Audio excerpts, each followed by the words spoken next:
Hello বন্ধুরা, আসসালামু আলাইকুম। আশা করি আপনারা সকলেই ভালো আছেন, কিন্তু আমি খুব একটা ভালো নেই। আমার এই শখের বাছুরটির ল্যাম্পি ভাইরাস ধরেছে, ল্যাম্পি ভাইরাসে আক্রান্ত হয়েছে। ল্যাম্পি ভাইরাসে আক্রান্ত হওয়ার কারণে মুখ দিয়ে বারবার পানি আসতেছে, ফ্যাপড়ে আসতেছে। আমার এই বাছুরটির বয়স কেবল 1 মাস। সে দুধ ছাড়া কিছুই খায় না।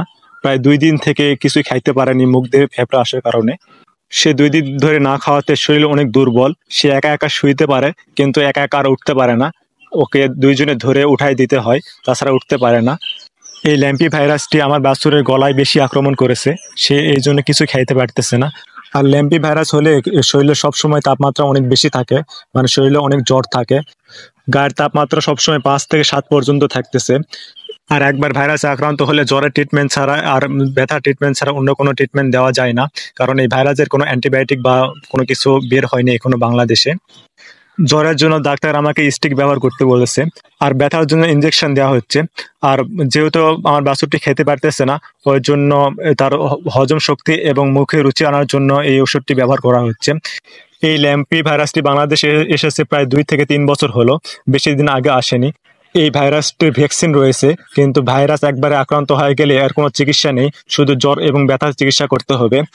বড় গরু যদি এই ভাইরাসে আক্রান্ত হয় কিন্তু তাহলে সহজে ভালো হয়, খুব একটা রিস্ক থাকে না। কিন্তু বাছুর গরুতে আক্রান্ত হলে শতকরা 80% বাছুর মারা যায়, 20% বাছুর টিকে থাকে। জানি না আমার এই বাছুরটিকে বাঁচাতে পারবো কিনা, সবই আল্লাহর ইচ্ছা। আল্লাহ যা করবেন মঙ্গলের জন্য করবেন। আমি তাকে খাওয়ানোর জন্য নিয়ে যাইতেছি, কিন্তু সে খাইতে চাইতেছে, খাইতে পারতেছে না।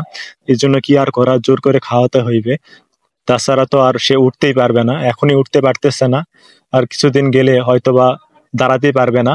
ওই জন্য আমাদের জোর করে হলে পালা কষ্ট করে একটু একটু করে খাওয়াতে হচ্ছে। এইভাবে আর কতটুকুই খাওয়ানো যায়? 1 থেকে 1.5 লিটার দুধও দিনে খাওয়ানো যায় না, আর রাতে দিনে 4 থেকে 5 বার এভাবে কষ্ট করে খাওয়াতে হচ্ছে, কি আর করার।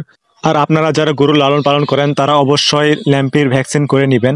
ল্যাম্পি, খুরাই, পচানি এগুলো রোগের ভাইরাসের রোগের ভ্যাকসিন অবশ্যই করে নেবেন। তাছাড়া কিন্তু একবার আক্রান্ত হয়ে গেলে চিকিৎসা দিতে পারবেন না। আমাদের যে কয়টা গরু আছে সেগুলোকে ভ্যাকসিন করানো আছে, কিন্তু এই বাছুরটার বয়স 1 মাস ছিল, ওই জন্য ভ্যাকসিন করানো হয় নাই। আমাদের গ্রামের অনেক গরুই ল্যাম্পি ভাইরাসে আক্রান্ত হয়েছে। সাধারণত বাছুর গরুকে বেশি আক্রান্ত করছে। ল্যাম্পি ভাইরাসের লক্ষণগুলো হচ্ছে গায়ে বসন্ত রোগের মতন গুটি গুটি বের হবে, মুখ এবং চোখ দিয়ে পানি আসবে। আরেকটা ধরন হচ্ছে মাংসের ভিতর ব্যথা থাকবে এবং গলায় আক্রান্ত করবে, আর পাগুলো ঝাড়াঝাড়ি করবে। আমার এই বাছুরটির গলায় আক্রান্ত করছে, ওই জন্য খেতে পারতেছে না এবং পাগুলো ঝাড়াঝাড়ি করতেছে। চামড়ার উপরে ল্যাম্পি আক্রমণ করতো এবং শরীর ফুলে ফুলে উঠতো, তাহলে এত সমস্যা হতো না, সে খেতে পারতো। কিন্তু তাকে আক্রমণ করছে, কণ্ঠনালীতে আক্রমণ করছে, শ্বাসনালীতে আক্রমণ করছে, ওই জন্য মুখ দিয়ে অনবরত ফেপড়ে আসতেছে, যার কারণে সে খাইতে পারতেছে না। এভাবেই খাওয়াতে হবে, কি আর করার। শেষ পর্যন্ত চেষ্টা করে যাব। বেঁচে রাখার মালিক একমাত্র আল্লাহ। আল্লাহ যা করবেন ভালোর জন্য করবেন, মানুষ মাত্র উছিলা।